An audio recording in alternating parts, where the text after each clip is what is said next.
अस्सलाम वालेकुम नाज़रीन, आप देख रहे हैं अलर्ट पाकिस्तान। तो नाज़रीन, जैसा कि आप देख रहे हैं थंबनेल में भी, इस नात ख़्वान ने ऐसी कौन सी बाबा जी की बात बताई, आपको वो वीडियो क्लिप दिखाते हैं। स्टेज के ऊपर ये बात कहनी ज़रूरी थी और क्या बाबा जी वाकई इस ज़रफ़ के मालिक थे? तो आइए नाज़रीन, आपको वीडियो में बताते हैं पूरी डिटेल के साथ। तो वीडियो शुरू करने से पहले आपसे दरख्वास्त है कि चैनल को सब्सक्राइब कर लें और वीडियो को लाइक ज़रूर करें। तो नाज़रीन, आप जानते हैं कि एक वली कामल को पता होता है कि वो क्या कर रहा है और वो जो भी काम करता है वो अल्लाह के हुक्म से करता है।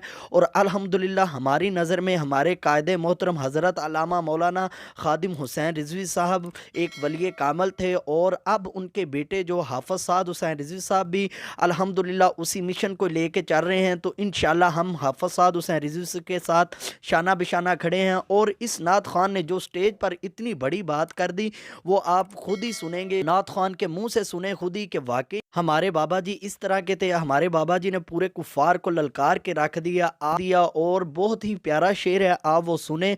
और इस नात ख़ान ने इतनी हिम्मत और जुर्रत के साथ पढ़ा। अल्लाह पाक इसे भी सलामत रखे और आप सब का भी अल्लाह पाक हामी व नासिर हो। ये शेर मैं अल्लामा खादिम हुसैन रिज़वी रहमतुल्लाह अलैह की तरफ से पढ़ रहा हूँ।